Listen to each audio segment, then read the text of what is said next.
Hello friends, hi, I am Apurva and I welcome you to my YouTube channel Civil Stew. I hope you all are doing good. तो आज का जो हमारा lecture है ये हमारी जो एंशिएंट इंडियन हिस्ट्री की सीरीज़ चल रही है उसी को हम आगे कंटिन्यू करेंगे। पहले हमने जो हमारी ये जो सीरीज़ थी इसमें हिस्टोरिकल सोर्सेज के बारे में देखा।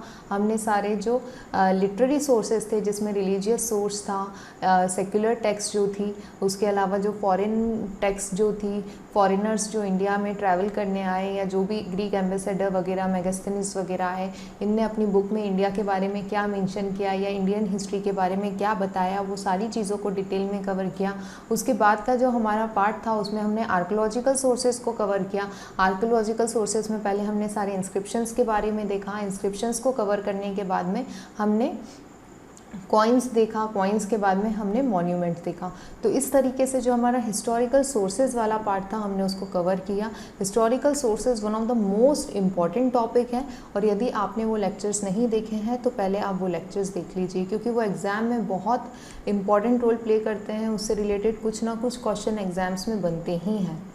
तो आज से अब हम इंडस वैली सिविलाइजेशन से हमारी हिस्ट्री स्टार्ट कर रहे हैं। तो आज का हमारा लेक्चर इंडस वैली सिविलाइजेशन का फर्स्ट लेक्चर होगा। तो चलिए शुरू करते हैं हमारा आज का लेक्चर। तो बेसिकली जो इंडस वैली सिविलाइजेशन है उसको हड़प्पन सिविलाइजेशन कहा जाता है। वेट फॉर अ मिनट, क्या कहा जाता है? आईवीसी को हड़प्पन सिविलाइजेशन कहा जाता है। अब बेसिकली इसे हड़प्पन सिविलाइजेशन कहा क्यों जाता है? हड़प्पन सिविलाइजेशन कहने का इसको मेन रीज़न ये है कि जो इंडस वैली सिविलाइजेशन है इसकी जो फर्स्ट साइट है जो एक्सकेवेट हुई थी उसका नाम हड़प्पा था, इसलिए इसे हड़प्पन सिविलाइजेशन के नाम से जाना जाता है। अब ये जो बेसिकली आईवीसी है, आईवीसी का जो टाइम पीरियड है ये है 2500 से 750 BC, ठीक है। और ये हमको कैसे पता चला कि इसका 2500 से 1750 BC तक का जो टाइम पीरियड था ये इंडस वैली सिविलाइजेशन का टाइम पीरियड था? तो ये जो कार्बन 14 डेटिंग जो होती है इसके बेसिस पे हमको पता चलता है कि इंडस वैली सिविलाइजेशन का टाइम पीरियड था। अब इंडस वैली जो सिविलाइजेशन है इसका हमारी हिस्ट्री में इतना इम्पोर्टेंस क्यों है? क्योंकि जब इंडस वैली सिविलाइजेशन एक्सकेवेट नहीं हुआ था, इस सिविलाइजेशन की डिस्कवरी नहीं हुई थी, उसके पहले जो इंडिया में जो प्रॉपर सिविलाइजेशन की स्टार्टिंग का टाइम पीरियड माना जाता था वो 1500 BC माना जाता था। वैदिक जो कल्चर, वैदिक एज जो स्टार्ट हुई थी 1500 BC, वहाँ से इंडियन सिविलाइजेशन की स्टार्टिंग मानी जाती थी। बट आईवीसी मिलने के बाद हमें पता चला कि एक्चुअली में इंडियन सब कॉन्टिनेंट में वैदिक कल्चर, वैदिक एज के स्टार्ट होने के पहले भी एक सिविलाइजेशन था, ठीक है। इसलिए इंडस वैली सिविलाइजेशन बहुत इम्पोर्टेंस रखता है और इंडस वैली सिविलाइजेशन की डिस्कवरी के साथ जो इंडिया की जो वर्ल्ड में as a historical place, world की जो हिस्ट्री में जो पोजीशन थी वो टोटल ढंग से चेंज हो गई, ठीक है। ये इम्पॉर्टेंस है इंडस वैली सिविलाइजेशन का। अब बेसिकली यदि हम जोग्राफिकल पॉइंट ऑफ व्यू से देखें तो इंडस वैली सिविलाइजेशन का एरिया कौन सा है? इंडस वैली सिविलाइजेशन का जो एरिया है वो है इंडस सरस्वती रीजन वाला पार्ट। आपको मैं इसमें मैप की हेल्प से बता देती हूँ। आप ये देख पा रहे हैं, ये इंडस रिवर है, ठीक है। ये सारी इसकी ट्रिब्यूटरी है, झेलम, चिनाब, रावी, सतलज, ब्यास। इसके अलावा आप एक और रिवर देख रहे होंगे, ये घग्गर हाकरा रिवर, ठीक है। ये जो रिवर है इसको सरस्वती के नाम से जाना जाता था और यही जो एरिया है घग्गर हाकरा रिवर और इंडस रिवर, इसके बीच में ही आपको इंडस वैली सिविलाइजेशन का 80% सेटलमेंट देखने मिलेगा, ठीक है। इसलिए आप इसको इंडस सरस्वती सेटलमेंट भी सिविलाइजेशन इसका मोस्ट सुटेबल नेम के तौर पे बोल सकते हैं कि इसका जो मोस्ट सुटेबल नेम है वो इंडस सरस्वती सिविलाइजेशन होना चाहिए था, ठीक है। क्योंकि जो लार्जेस्ट कंसंट्रेशन है आप देख रहे हैं इस मैप में, ये सारी आईवीसी की इम्पॉर्टेंट साइट्स हैं। इसमें जो आईवीसी की जो कैपिटल मानी जाती थी वो मोहनजोदारो मानी जाती थी, तो वो आपको यहीं पे मिलेगी। हड़प्पा मानी मेन सिटीज़ में से एक थी।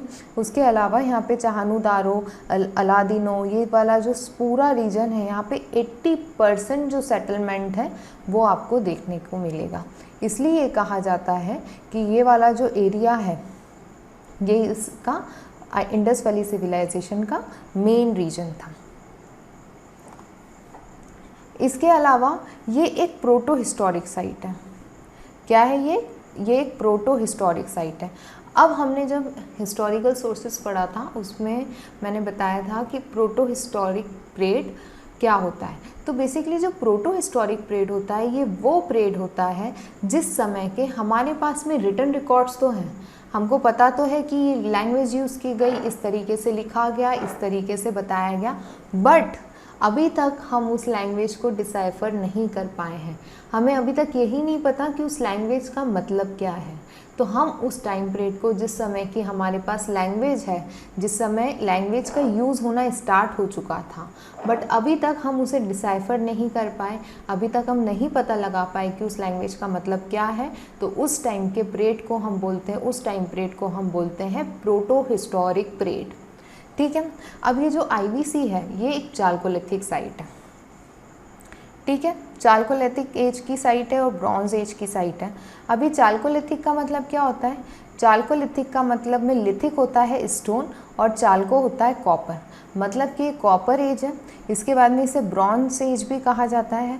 ब्रॉन्ज बेसिकली किससे मिलके बनता है? कॉपर और टीन, इसका अलॉय होता है ब्रॉन्ज। तो इस तरीके से ब्रॉन्ज बनता है और इसी समय में हमको कॉपर का भी यूज़ देखने मिलता है, ब्रॉन्ज का भी यूज़ देखने मिलता है, इसलिए हम इसे चालकोलिथिक एज भी बोलते हैं और ब्रॉन्ज एज भी बोलते हैं। ठीक है।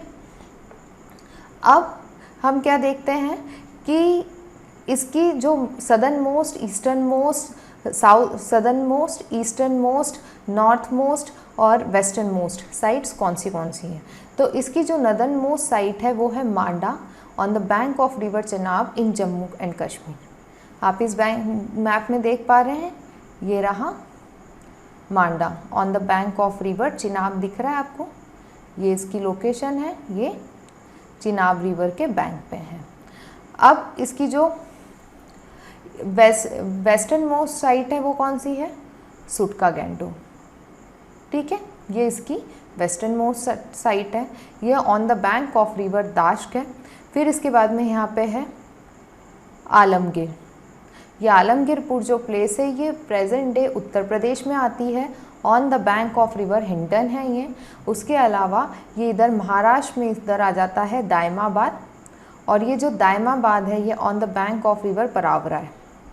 ठीक है, तो इस तरीके से ये सबसे इम्पॉर्टेंट साइट है IVC की। Eastern most, southern most, northern most, ये जो साइट्स हैं ये वो है इसका, इस तरीके से हम इसको मानते हैं। ठीक है, अब हम देख लेते हैं कि जो सिविलाइजेशन है इसको one of the largest ancient civilisation में से एक माना जाता है। मतलब ये लार्जेस्ट सिविलाइजेशन है उस समय, जो 4 इम्पॉर्टेंट सिविलाइजेशन थे उसमें से। क्या क्या सिविलाइजेशंस थे उस समय वर्ल्ड मैप पे?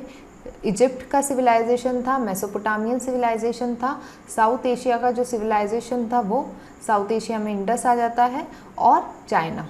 ठीक है, ये 4 सिविलाइजेशन में थे, जिसमें जो सबसे बड़ा, जो लार्जेस्ट एरिया था वो इसका था, IVC का था। अराउंड 1.3 मिलियन स्क्वायर किलोमीटर का एरिया कवर करती थी ये IVC की साइट्स। ठीक है,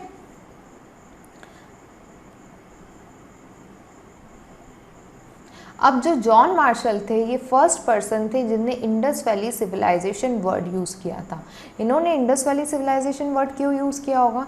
डेफिनेटली ये जो यहाँ की जो इस एरिया की मेन रिवर है वो इंडस रिवर है, और उसकी ट्रिब्यूटरीज के आसपास ये जो एरिया था वो पूरा बसा हुआ था, इसलिए इन्होंने इसको इंडस वैली सिविलाइजेशन का नाम दिया।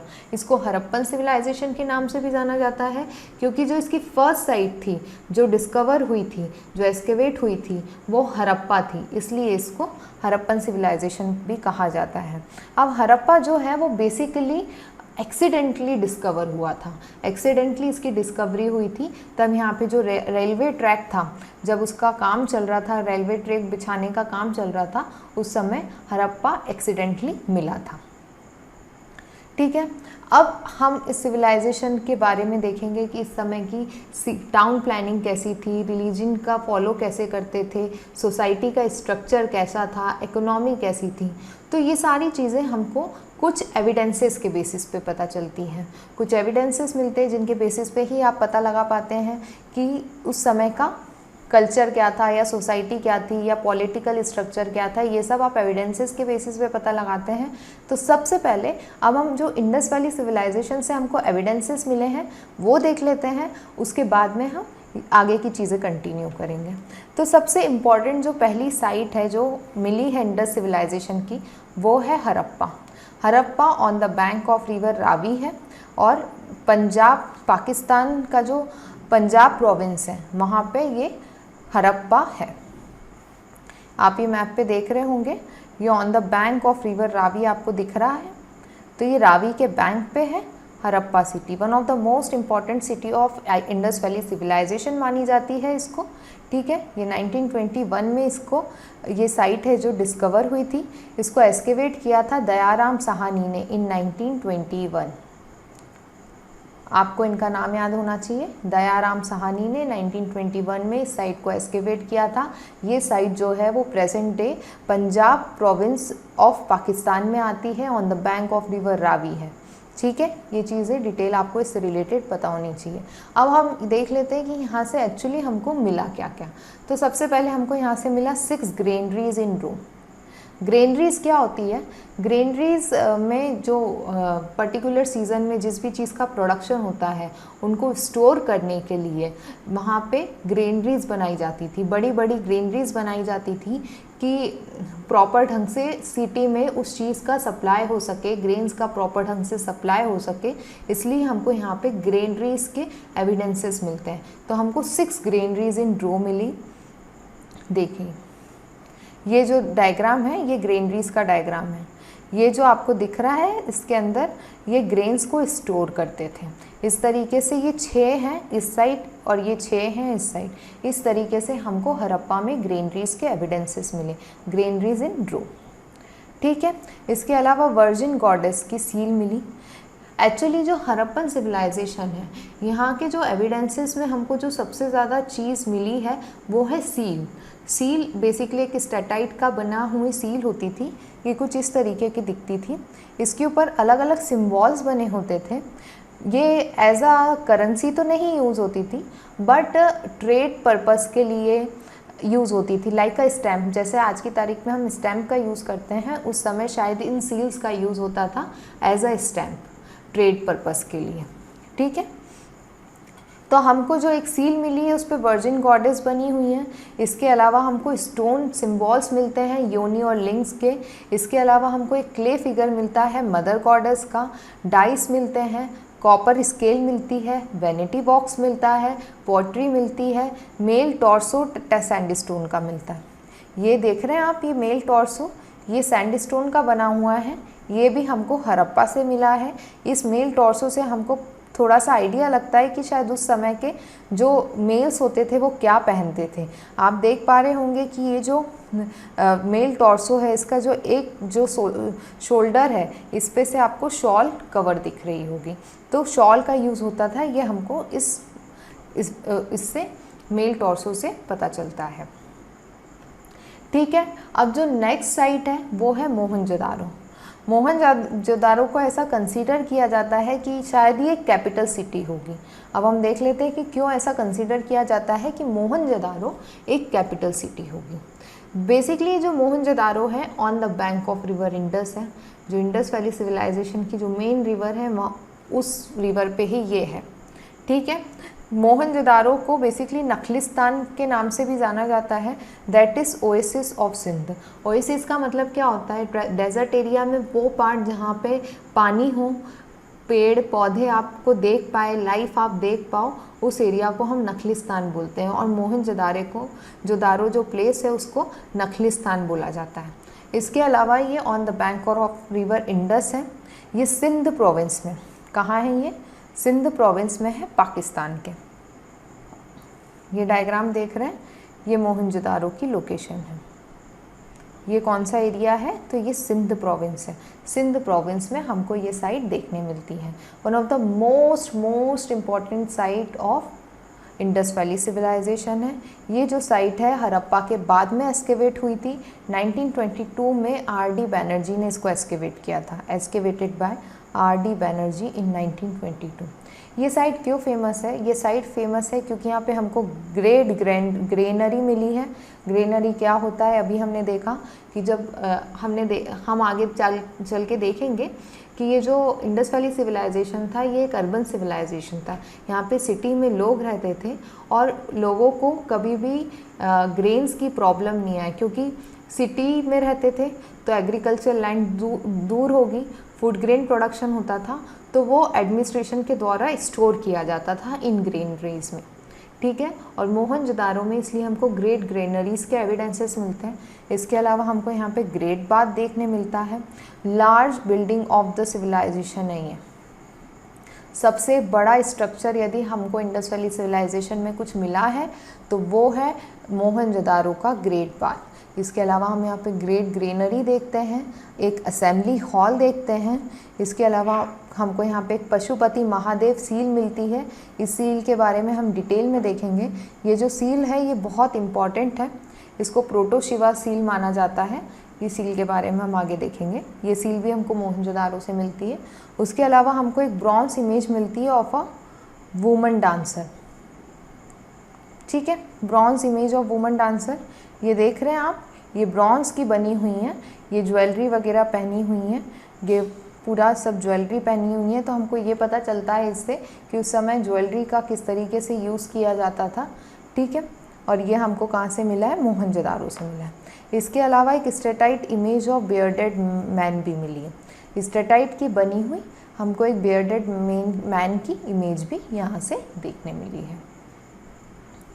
तो ये हो गया हमारा मोहनजोदारो और हड़प्पा।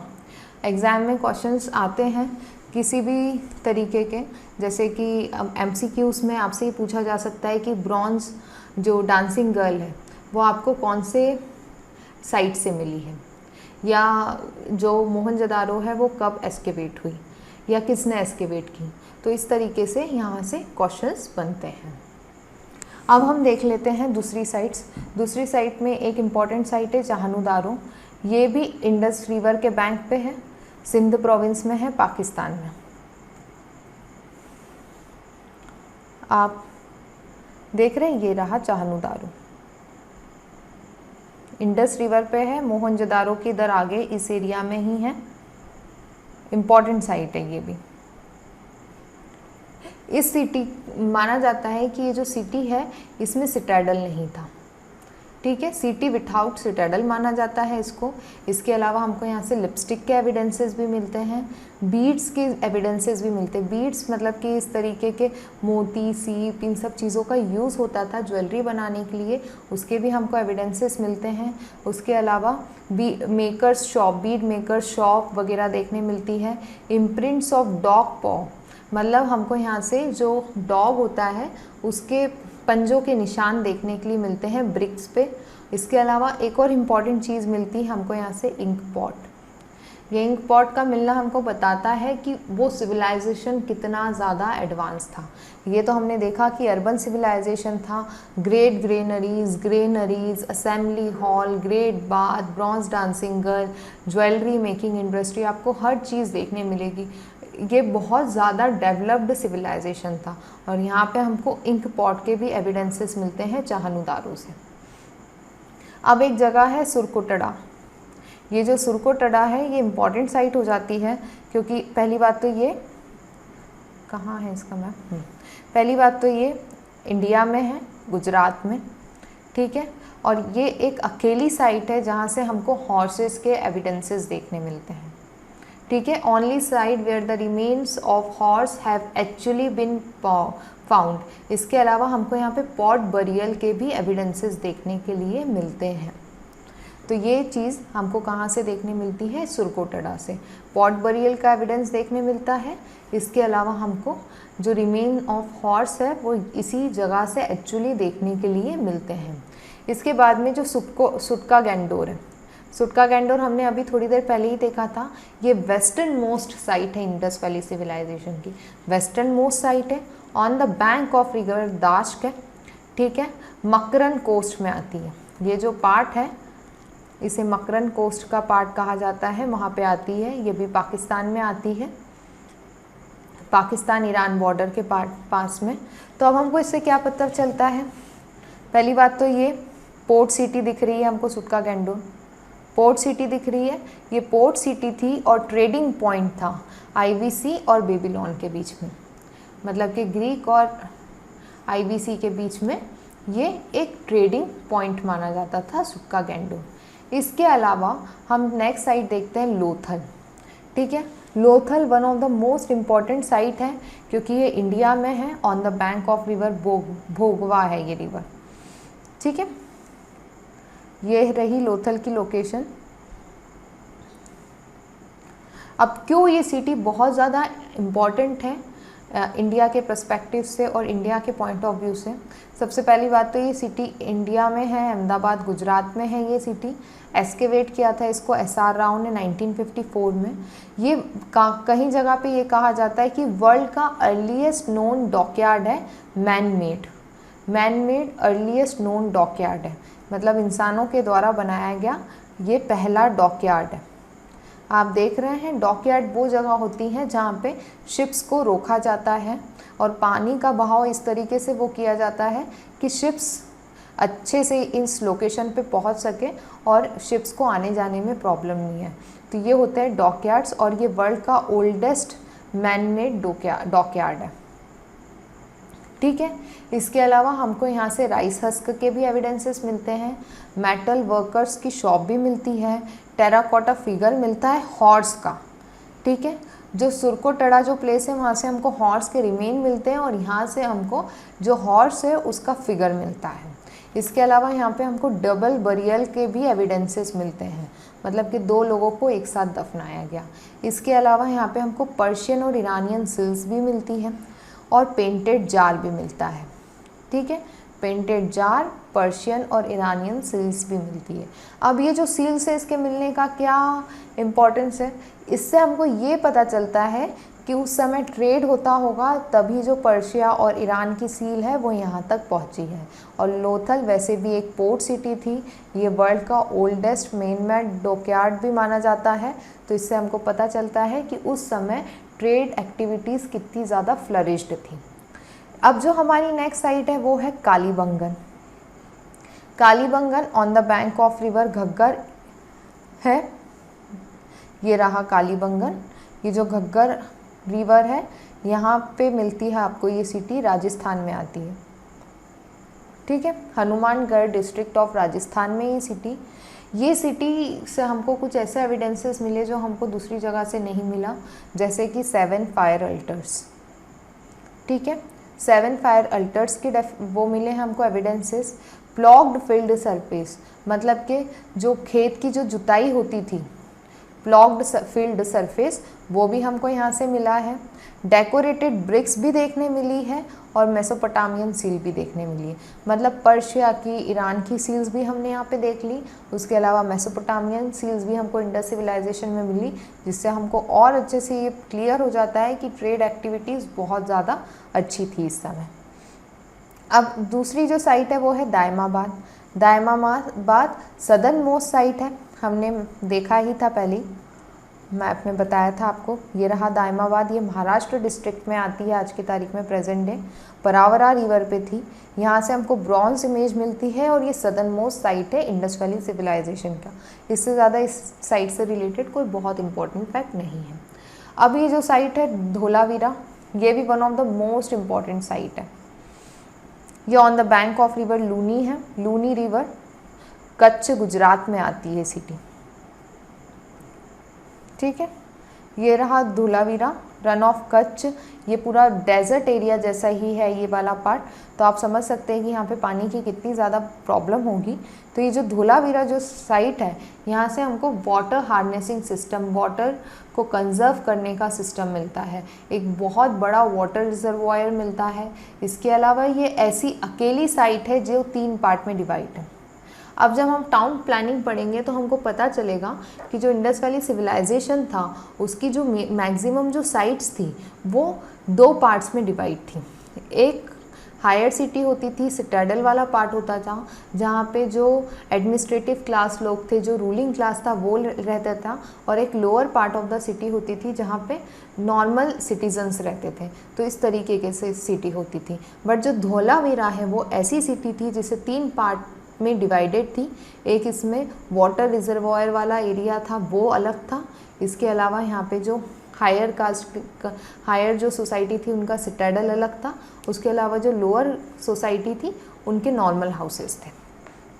इसके अलावा हमको यहाँ से एक स्टेडियम भी देखने मिलता है, और स्टेडियम के अलावा हमको यहाँ से एक हड़प्पन इंस्क्रिप्शन देखने मिलता है और उस पर एक साइन बोर्ड देखने मिलता है। अब जो हमारी नेक्स्ट साइट है वो है बनावली। ठीक है, ये on the bank of river Ghaggar है, हरियाणा में। घग्गर पे हमने कालीबंगन सिटी के बारे में पढ़ा था, और अब बनावली के बारे में पढ़ रहे हैं। बनावली हरियाणा में है, कालीबंगन राजस्थान में था। मैप में देख लेते हैं लोकेशन। ये रही बनावली की लोकेशन। ठीक है, ये हरियाणा में था, ये कालीबंगन। तो अब हमको बनावली से क्या मिलता है? बनावली थोड़ी सी आप समझ लीजिए, अभी मैंने आपको थोड़ी देर पहले बताया कि टाउन प्लानिंग किस तरीके का होती थी, किस तरीके से धौलावीरा में 3 पार्ट में सिटी डिवाइडेड थी। बट बनावली एक ऐसी सिटी है जो कि हर इंडस वैली सिविलाइजेशंस की जो दूसरी साइट्स थी, जो उसकी स्पेशल फीचर्स थे, वो सारे फीचर्स लैक करती थी बनावली की साइट। यहाँ पे कोई ग्रिड पैटर्न नहीं था, कोई टाउन प्लानिंग नहीं थी, lack of systematic drainage system जो एक स्पेशल फीचर है इंडस वैली सिविलाइजेशन की टाउन प्लानिंग का, वो भी यहाँ पे लैक था। उसके अलावा यहाँ पे टॉय प्लॉग मिला है हमको। ठीक है, clay figure of mother goddess मिली है। सबसे इम्पॉर्टेंट बात ये है कि जो बनावली था वो आप बोल सकते हो इंडस वैली सिविलाइजेशन की एक उजड़ी हुई सिटी थी as compare to other cities. ये जो सिटी थी इसमें कोई भी ऐसे यूनिक फीचर्स नहीं थे जो इंडस वैली सिविलाइजेशन की दूसरी सारी सिटीज़ में थे। ठीक है, अब एक और इम्पॉर्टेंट बात कि जो राखीगढ़ी जो प्लेस है हरियाणा में, ये इंडिया की largest Indus valley civilisation site है। ठीक है, ऑल्दो कोई बहुत इंपॉर्टेंट चीज़ें यहाँ से एक्सकेवेट नहीं हुई हैं, बट ये largest Indus valley civilisation site है इंडिया की। और पूरा जो इंडस वैली सिविलाइजेशन है उसकी लार्जेस्ट साइट कौन सी है? तो उसकी लार्जेस्ट साइट है मोहनजोदारो। ठीक है, तो यहाँ तक के जो हमारे एविडेंसेस थे, जो हमको फाइंडिंग्स मिली थी, वो कवर होता है। आपको ये अच्छे से याद रखना होगा कि कहाँ पे कौन सी सिटी थी, कहाँ पे क्या मिला था, कहाँ पे किस तरीके की चीज़ें हुई थी। ठीक है, अब यहाँ से अब हम देखते हैं कि ये जो चीज़ें हमको एविडेंसेस के तौर पे मिली, इसके बेसिस पे हमने क्या स्पेकुलेशन लगाया और इसके बेसिस पे हम क्या बता पाए हैं इस सिविलाइजेशन के बारे में। ठीक है, अब origin of Indus valley civilisation. अब हम सबसे पहले देख लेंगे। सबसे पहले हमारे माइंड में यही क्वेश्चन आता है, आप भी कोई भी जगह के बारे में पढ़ते होंगे तो सबसे पहला क्वेश्चन होता है कि आखिर ये लोग आए कहाँ से। ये लोग एकदम से ही तो ऐसा नहीं हुआ होगा कि सिटीज़ बन गई बड़ी बड़ी, एकदम से इतना फ्लरिश्ड सिविलाइजेशन हो गया। डेफिनेटली उसकी कहीं ना कहीं से तो स्टार्टिंग हुई होगी। तो इसकी स्टार्टिंग आखिर हुई कहाँ से? तो सबसे पहले हम देखते हैं कि आखिर इनका ओरिजिन था क्या। हालांकि ये जो सिटी है, ये जो साइट है, ये एक्सीडेंटली आई थी, डिस्कवर हुई थी, बट बाद में इस पर काफ़ी सारे स्कॉलर्स ने स्टडी करी और उन स्टडीज़ के बेसिस पे क्या कहा जाता है अब हम वो देखते हैं। सबसे पहले हम ओरिजिन ऑफ आईवीसी की बात करें तो इस क्वेश्चन का आंसर लार्जली अनआंसर्ड है। कोई भी स्कॉलर सही ढंग से ये बात नहीं बता पाया है कि इंडस वैली सिविलाइजेशन का ओरिजिन कहाँ से हुआ या कैसे इंडस वैली सिविलाइजेशन ओरिजिन हुआ। ठीक है, किसी को नहीं पता ये बात। बट जो वेरियस रिसर्चर्स हैं, जो वेरियस रिसर्च वर्क हुआ है इस चीज़ से रिलेटेड, उससे हम ये कह सकते हैं कि जो इंडस सिविलाइजेशन है वो लिंक है एक Neolithic site of Mehrgarh, Balochistan Pakistan में जो प्लेस है। ये जो पार्ट है यहाँ पे एक साइट है मेहरगढ़। ठीक है, ये एक नियोलिथिक साइट थी। कहा जाता है कि जो इंडस वैली सिविलाइजेशन है इसकी स्टार्टिंग इसी साइट से हुई है। ठीक है, अब ऐसा क्यों कहा जाता है, ऐसा क्या मिल गया इस साइट पे जिससे हम ये बोल दें कि ये जो साइट है यहाँ से इस चीज़ की स्टार्टिंग हुई। ये बताने के पहले मैं आपको बता देती हूँ कि नियोलिथिक का मतलब क्या होता है। नियोलिथिक का मतलब होता है, नियो मीन्स न्यू, लिथिक मतलब स्टोन, तो न्यू स्टोन एज। ठीक है, इसका टाइम पीरियड अराउंड 6000 BC के आसपास स्टार्ट होता है से 4000 BC के आसपास तक रहता है। अब ये जो मेहरगढ़ है इसे सेंटर ऑफ ट्रांसफॉर्मेशन माना जाता है। कहा जाता है कि यहाँ पे आपको हंटर गैदरिंग सोसाइटी से लेकर एक वेल सेटल फार्मिंग सोसाइटी तक के एविडेंसेस मिलेंगे, तो इसलिए इस साइट का बहुत ज़्यादा इम्पोर्टेंस है। कहते हैं कि जो पुराना समय था जब हंटिंग होती थी, गैदरिंग होती थी, उस चीज़ के भी हमको यहाँ पे एविडेंसेस मिलते हैं, और फिर बाद में हम देखते हैं कि यहाँ पे लोग सेटल भी हुए, उनने फार्मिंग भी करी, उस चीज़ के भी एविडेंस मिलते हैं। तो इस बेसिस पे ये कहा जाता है कि शायद जो मेहरगढ़ है वो प्लेस से इंडस वैली सिविलाइजेशन का ओरिजिन स्टार्ट हुआ, या उस जगह से इंडस वैली सिविलाइजेशन का ओरिजिन था, बर्थ प्लेस वो बोली गई कई स्कॉलर्स के द्वारा। अभी जो मेहरगढ़ जो है इस साइट का जो डेटा है या जो एविडेंसेस मिलते हैं वो हमको 7000 BC तक के मिलते हैं, मतलब 7000 BC से लेकर 5000 BC के बीच के एविडेंसेस हमको इस एरिया से मिलते हैं। ठीक है, इसके अलावा इस एरिया की ट्रेड लिंक भी देखी जाती है अरेबियन कोस्ट और सेंट्रल एशिया के रीजन्स के साथ। ठीक है, तो हमको ये भी पता चलता है कि जो मेहरगढ़ था वहाँ से हमको हंटिंग गैदरिंग के एविडेंस मिलते हैं, फिर वेल सेटल्ड फार्मिंग के भी एविडेंसेस मिलते हैं, फिर हमको ये भी पता चलता है कि ये साइट के जो लोग थे वो ट्रेड एक्टिविटीज़ भी करते थे। ठीक है, तो ये सब चीज़ें एविडेंसेस के तौर पे हमको हेल्प करती है ये समझने में कि जो मेहरगढ़ है वो एक ओरिजिन प्लेस हो सकती है इंडस वैली सिविलाइजेशन की। इसके अलावा हमको इंडस वैली सिविलाइजेशन का कहाँ से ओरिजिन हुआ है, कैसे ओरिजिन हुआ है, ये बात के बारे में कुछ भी नहीं पता है। ठीक है, अब हम देख लेते हैं कि किस तरीके से इंडस वैली सिविलाइजेशन को हमने फेज़ बाय फेज़ मैनर्स में डिवाइड करके स्टडी की है। अब जब हम इंडस वैली सिविलाइजेशन के बारे में पता करते हैं और उसकी वेरियस साइट्स के बारे में पढ़ते हैं, जो भी हमको एविडेंसेस मिलते हैं, तो उस बेसिस पे हम देखते हैं कि अब भाई एकदम से कोई तो इतना फ्लरिश सिविलाइजेशन होगा नहीं, उसकी कुछ स्टार्टिंग हुई होगी, उसके स्टार्टिंग के कुछ साल होंगे, फिर उसका मैच्योर पीरियड आया होगा और फिर उसका लेटर हड़प्पन फेज़ आया होगा। तो इस तरीके से हमने 3 पार्ट्स में डिवाइड करा, अर्ली हड़प्पन फेज़, फिर मैच्योर हड़प्पन फेज़ और फिर लेटर हड़प्पन फेज़। अब ये जो अर्ली हड़प्पन फेज़ है ये 3300 BC से स्टार्ट होता है 2600 BC तक। ठीक है, इस समय यहाँ के लोग सेटल होना स्टार्ट हुए। अब हम देखते हैं कि अर्ली हड़प्पन फेज़ में हमको कहाँ इसके एविडेंसेस मिलते हैं। फिर आता है मैच्योर हड़प्पन फेज़, ये जितनी भी हमने बड़ी बड़ी साइट्स पढ़ी, मोहनजोदारो, हड़प्पा, बनावली, चानोदारो, कालीबंगन, लोथल, ये जो जितनी भी साइट्स पढ़ी इसमें जो वेल इस्टेब्लिश साइट्स थी वहाँ से जो भी हमको एविडेंसेस मिलते हैं वो मेनली मैच्योर हड़प्पन पीरियड के हैं।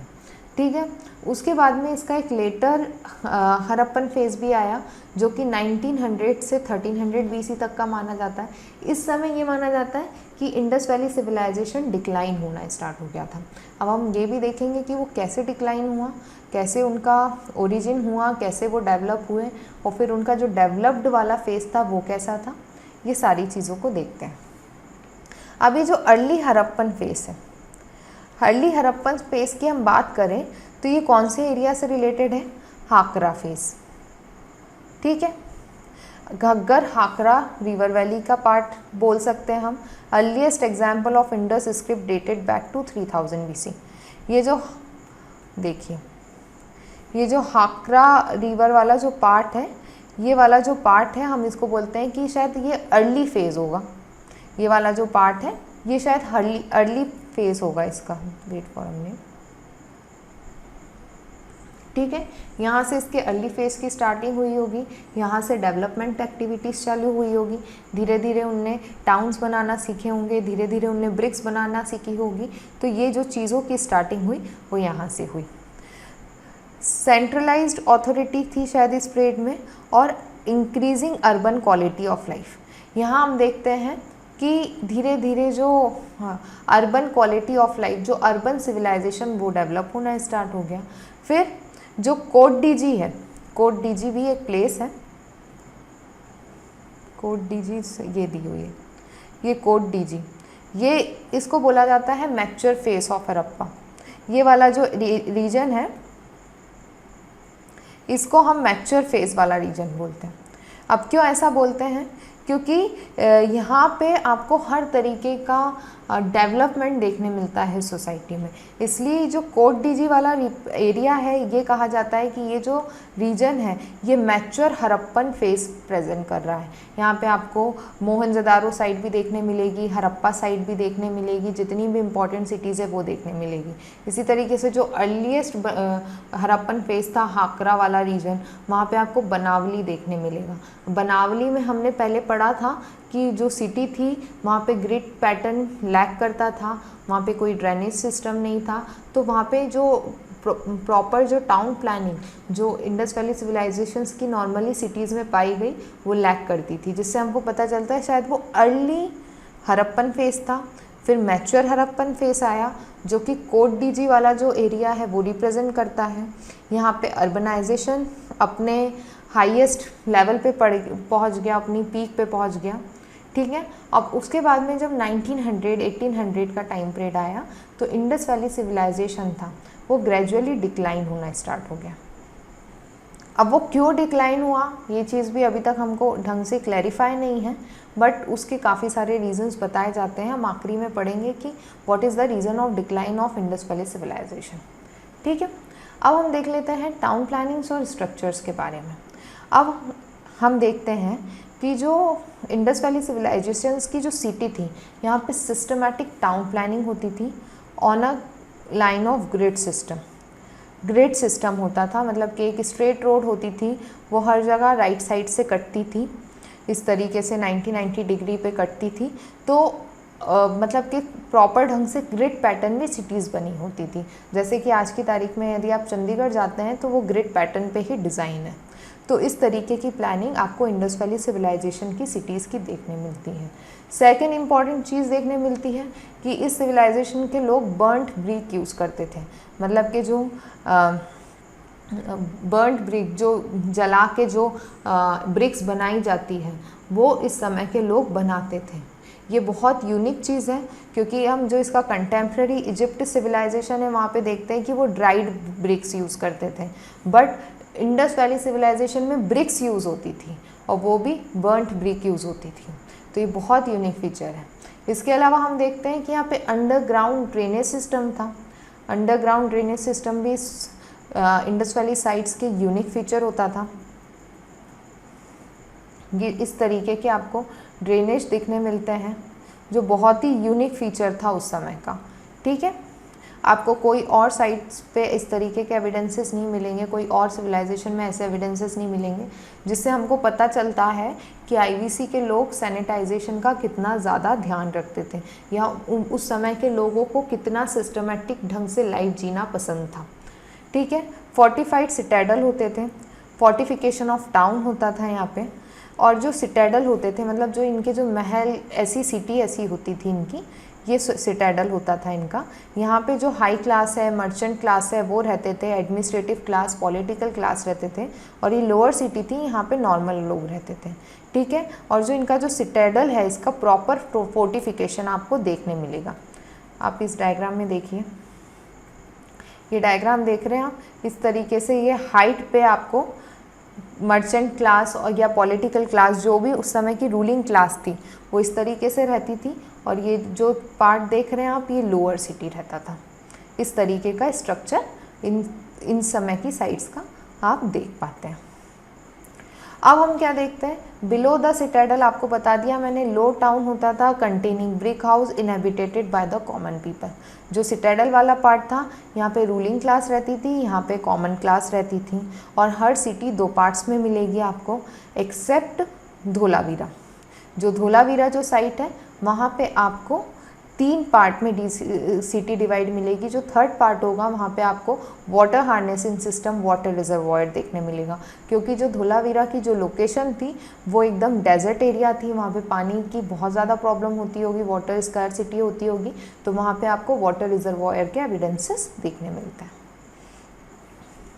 इसके अलावा हम ये देखते हैं कि छोटा घर हो, बड़ा घर हो, कैसा भी हाउस हो, वहाँ पे एक कोर्टयार्ड होता ही था। उसके अलावा हर घर में बाथरूम होता था। ये भी एक बहुत यूनिक फीचर है जो हम और कोई सिविलाइजेशन में नहीं देखते उस समय के। और बहुत सारे घर ऐसे होते थे जहाँ से हमको इस तरीके के वेल्स के वो मिले हैं, एविडेंसेस मिले हैं। तो हमको ये समझ में आता है यहाँ की टाउन प्लानिंग से कि कितना ज़्यादा अपने एडवांस थे और कितने सारे फीचर्स का यूज़ करते थे मॉडर्न सोसाइटीज़ की तरह। अब यहाँ पे ग्रेनरीज़ का भी यूज़ होता था। आपको बताया मैंने ग्रेनरीज़ क्यों होती थी, क्योंकि ये एक अर्बन सिविलाइजेशन था, तो फूड ग्रेन्स को ये स्टोर करते थे, और जो स्टोर करते थे वो शायद रूलिंग क्लास या मर्चेंट क्लास करते थे। तो हमको यहाँ पे ग्रेनरीज़ एक यूनिक फीचर देखने मिलता है हड़प्पन सिटीज़ में। ठीक है, तो यहाँ की टाउन प्लानिंग में सबसे पहले हमने देखा सिस्टमेटिक टाउन प्लानिंग होती थी, ग्रिड सिस्टम पे प्लानिंग होती थी। यहाँ का जो ड्रेनेज सिस्टम था वो बहुत यूनिक है, बर्न्ड ब्रिक का यूज़ करते थे। सिटी 2 पार्ट में डिवाइड होती थी। जो हाईएस्ट पार्ट होता था वो फोर्टिफाइड सिटाडल होता था, वहाँ पे रूलिंग क्लास रहती थी। जो लोअर पार्ट होता था वहाँ पे कॉमन लोग रहते थे। उसके अलावा हम देखते हैं कि हर घर में बाथरूम और कोर्टयार्ड होता था, बहुत सारे घरों में वेल्स होते थे। इसके अलावा हम देखते हैं कि यहाँ पे ग्रीनरीज भी होती थी। तो टाउन प्लानिंग और स्ट्रक्चर से हमको ये पता चलता है कि जो सिविलाइजेशन था काफ़ी ज़्यादा एडवांस था, इवन आज के समय के हिसाब से भी। ठीक है, अब यदि हम रिलीजन की बात करें तो हमको कोई टेम्पल्स के एविडेंसेस नहीं मिले हैं। हमें किसी भी इस तरीके का स्ट्रक्चर नहीं मिला है जिसके बेसिस पे हम बोल सकें कि ये टेम्पल में जाके वर्शिप करते थे। Did not worship their gods in temple, no evidence of temple and उनका जो रिलीजन का जो आइडिया है वो हम इसी बेसिस पे पता लगा पाते हैं जो हमको यहाँ पे फिगर्स मिले हैं, जो हमको यहाँ पे स्टैच्यूज़ मिले हैं। ठीक है, इसी के बेसिस पे हमको पता चलता है कि ये किस तरीके का इनकी रिलीजन हुआ करता था। अब क्या देखते हैं हम, यहाँ पे हमको न्यूमरस टेराकोटा फिगर्स देखने मिले हैं ऑफ वुमन के न्यूमरस टेराकोटा फिगर्स मिलते हैं। और एक जो फिगर है उसमें हम देखते हैं कि a plant is showing growing out of एम्ब्रॉय of a woman के एम्ब्रॉय से एक प्लांट ग्रो हो रहा है, जिसके बेसिस पे हम पता लगाते हैं कि जो शायद ये जो इमेज है वो गॉडेस अर्थ को रिप्रेजेंट कर रही हैं, और जो यहाँ के जो लोग थे वो अर्थ को एज अ फर्टिलिटी गॉडेस के तौर पे मानते थे और उनकी वर्शिप करते थे। ये बात हमको इस फिगर के बेसिस पे पता चलती है। इसके अलावा हम देखते हैं कि यहाँ पे एक चीफ मेल डीटी भी थी जिसको हम पशुपति महादेव के नाम से देख रहे हैं, that is Lord of animal. हमको यहाँ पे 3 ऐसी सील्स मिली है जिसके बेसिस पे हम ये डिपिक्ट करते हैं कि ये जो गॉड है इनको पशुपति महादेव कहा गया है। ये जो गॉड होते थे इनकी सील कुछ इस तरीके की मिली है। ये एक तरीके के स्टेज टाइप कुछ पे बैठे होते थे। इनके आसपास टाइगर, एलिफेंट, राइनासोर, बफेलो, ये 4 एनिमल देखने मिलते हैं। इनके सामने 2 डियर्स बैठे हुए हैं, तो हम इनको बोलते हैं lord of animal, Pashupati Mahadev. ठीक है, ये हमने यहाँ लिखा है on one seal he is surrounded by 4 animals elephant, tiger, rhinoceros, buffalo and beneath his feet appear 2 deer. ठीक है, और वो योगिक पोस्चर में बैठे हैं। ये योगिक पोस्चर है इनका, इस पोस्चर में ये बैठे हुए हैं। तो ये बात हमको इससे पता चलती है कि मतलब एक मेल डीटी की भी पूजा करते थे, एक फीमेल डीटी की भी पूजा करते थे। फीमेल डीटी जो थी वो शायद गॉडेस अर्थ को रिप्रेजेंट कर रही थी, और जो गॉड थे वो पशुपति महादेव थे। ये बात हमको पता चलती है ये सील्स और जो फिगर्स मिलते हैं उनसे। इसके बाद में हम देखते हैं कि जो जॉन मार्शल थे, इन्होंने ये जो पशुपति महादेव की जो सील मिली थी इनको प्रोटो शिवा कहा था। मतलब कि जो आज की तारीख में हम शिव भगवान जी की पूजा करते हैं ये उन्हीं का फॉर्म माने गए। माना गया कि ये पहले समय में शिव जी की इसी रूप में ये पूजा करते थे, और जो शिव जी की जो पूजा का जो कंसेप्ट है वो उसी समय से स्टार्ट हुआ। यहाँ से हमको फैलिक और योनि वर्शिप के भी एविडेंसेस मिलते हैं, मतलब लिंगम और योनि वर्शिप के जो एविडेंसेस हैं वो भी हमको आईवीसी से मिलते हैं। शिव शक्ति वर्शिप के एविडेंसेस अपेयर होते हैं, ठीक है, जो आज की तारीख में भी हमारे रिलीजन में पूजा जाता है। इसलिए कई बार एग्ज़ाम में ये क्वेश्चन आ चुका है बहुत सारी, और आ सकता है मेंस में, कि क्या सिमिलरिटीज़ हैं इंडस वैली सिविलाइजेशन के रिलीजन में और आज का जो प्रेजेंट डे हिंदू रिलीजन है उसमें। इसके अलावा हम देखते हैं कि रिमेन्स और रिलिक्स ऑफ जुलेट्री। जुलेट्री मतलब कि एनिमल और प्लांट की पूजा को हम बोलते हैं zoolatry. Worship of trees and animal were in vogue in those day, ये बात हमको पता चलती है। जुलेट्री आज भी हमारे हिंदू रिलीजन में फॉलो की जाती है, इसलिए ये भी एक सिमिलरिटी है दोनों के बीच में। और most important of them is one horned unicorn. One horned unicorn, और ये हम्ड बुल की हमको सील्स पे इमेज मिलती है, जिससे हमको पता चलता है कि इनकी शायद वर्शिप होती थी या इनको सेक्रेट माना जाता था। इसके अलावा हमको एम्यूलेट्स मिलते हैं, मतलब जो तावीज़ वगैरह होते हैं वो भी काफ़ी सारे मिलते हैं। तो हम देखते हैं कि उस समय के लोग तावीज़ वगैरह बहुत पहनते थे।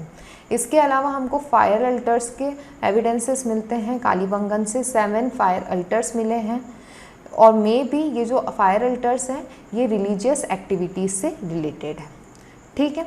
तो ये एविडेंस भी हमको मिलता है। तो रिलीजियस बहुत इंपॉर्टेंट है एग्ज़ाम में। वैदिक कल्चर का जो रिलीजन है उसको और इंडस वैली सिविलाइजेशन को कंपैरिजन का भी आपको क्वेश्चन आ सकता है।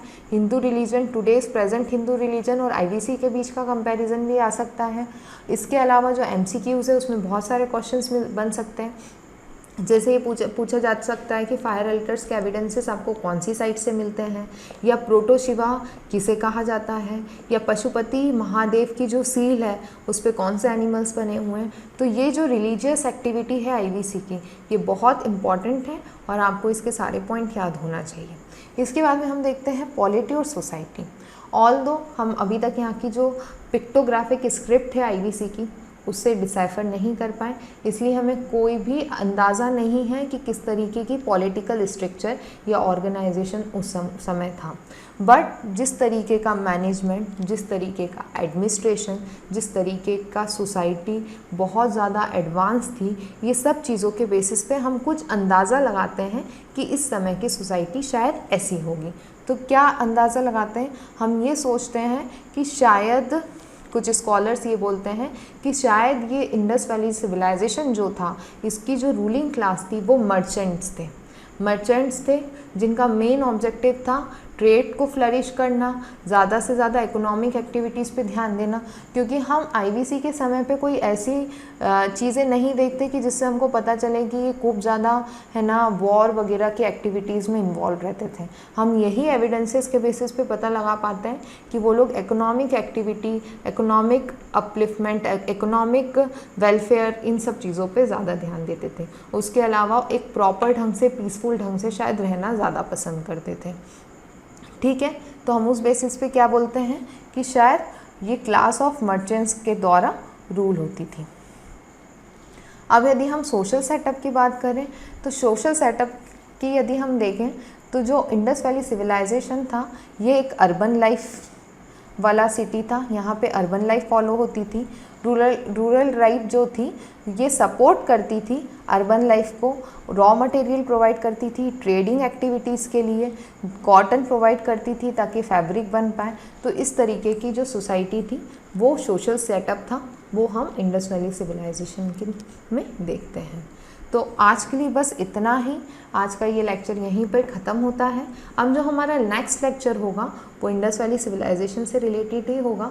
उसमें हम economic activity, weights and measures, art and culture, ये सारी चीज़ें कवर करेंगे। फिर हम ये देखेंगे कि किस तरीके से इंडस वैली सिविलाइजेशन डिक्लाइन हो गया। तो thank you for watching this session. यदि आपको हमारा ये सेशन अच्छा लगा है तो प्लीज़ लाइक एंड सब्सक्राइबर्स, और आप हमको फॉलो भी कर सकते हैं। सिविल्स ट्यूब पेज है इंस्टाग्राम और फेसबुक पे। Thank you.